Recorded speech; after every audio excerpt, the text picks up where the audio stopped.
Paginated reports are structured, pixel-perfect reports designed to be printed or exported PDF, Excel, Word with precise control over layout and formatting. Unlike interactive dashboards, they are optimized for detailed, tabular data that may span multiple pages. Let's quickly talk about how paginated reports are different from interactive Power BI reports. First, paginated reports use a fixed layout. Everything is precisely positioned on the page. What you design is exactly what prints. On the other hand, interactive Power BI reports are dynamic and interactive. Users can click, filter, drill down, and explore the data freely. Paginated reports are best for printing. They're ideal when you need a formal document like an invoice, statement, or financial report. Interactive Power BI reports are best for dashboards. They're designed for on-screen analysis and business insights. Paginated reports focus on detailed tables. They're built to handle large volumes of structured, row-level data. Interactive reports focus on visual analytics. Charts, graphs, KPIs, and visuals help users quickly understand trends and patterns. Paginated reports are pixel-perfect. You control exact spacing, alignment, headers, footers, everything. Interactive reports are more exploratory. They allow users to investigate the data and discover insights on their own. Paginated reports are built using Power BI Report Builder. This is a separate desktop application specifically designed for creating pixel-perfect, print-ready reports. Once the report is developed and saved as an RDL file, it is then published to the Power BI service. From there, users can access it through a workspace, run it with parameters, and export it to formats like PDF or Excel. Now, we're going to connect our paginated report to a Power BI semantic model. We'll do this using Power BI Report Builder. First, open Report Builder and start with a blank report. On the left-hand side, make sure the report data pane is visible. Now, right-click on Data Sources and choose Add Data Source. Under Connection Type, select Add Power BI Semantic Model Connection. This option allows us to connect directly to a semantic model that has already been published to the Power BI service. If prompted, click Sign In and log in with your Power BI account. Make sure you have access to the workspace where the semantic model is stored. Once signed in, you'll see a list of available workspaces. Select the correct workspace, then choose the semantic model you want to use. Click Select, then click OK.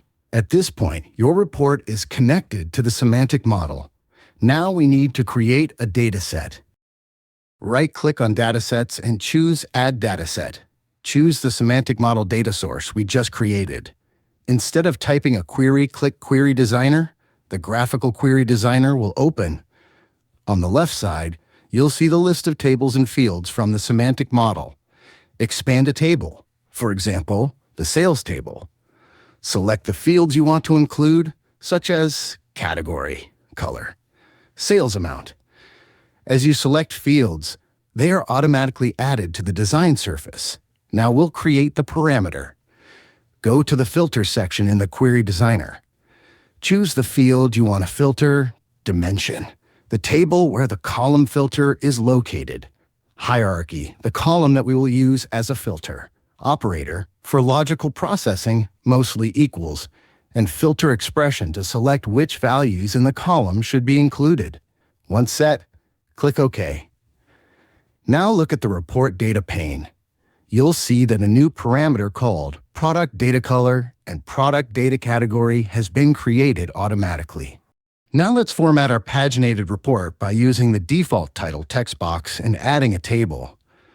When you create a new blank report in Power BI Report Builder, you'll notice there is already a default text box at the top of the report body. Click inside the default text box. Replace the existing text with your report title, for example, Sales Breakdown. Now format the title, increase the font size. Make the text bold. Center align it. You can also adjust the font style or color using the Home tab or the Properties pane. This default title text box is already positioned correctly, so it keeps your layout clean and aligned. Next, let's add a table. Go to the Insert tab and click Table. Click below the title to place the table in the report body. Now drag fields from the report data pane into the table columns.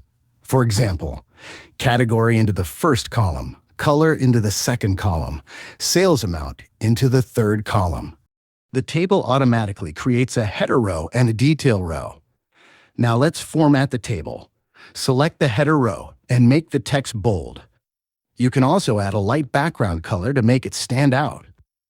Resize the columns so they fit neatly within the page width. Finally, review your layout. Make sure the table fits within the page margins to avoid extra blank pages when exporting to PDF. Now that we've built and formatted our paginated report, the next step is to test it by running the report. In Power BI Report Builder, look at the top ribbon and click the Run button. When you click Run, the report switches from Design View to Preview mode. If your report includes parameters, you'll see them appear at the top of the screen. Select the appropriate parameter values. For example, choose a color and a category. After selecting the values, click View Report. The report will now execute the dataset query and display the results based on your selections. Take a moment to review the output. Check that the data is returning correctly. The filters are working as expected. Totals and calculations are accurate. The formatting looks clean. The report fits properly within the page. Scroll through multiple pages if applicable and confirm headers display correctly. No unexpected blank pages appear. Columns align properly. If you need to make adjustments, click Design to return to design mode. Make your changes, and then click Run again. This process of switching between design and run allows you to test and refine your report until everything looks correct. Once the report runs successfully and displays accurate results, it's ready for publishing or sharing. And that's how you test a paginated report by running it in Report Builder.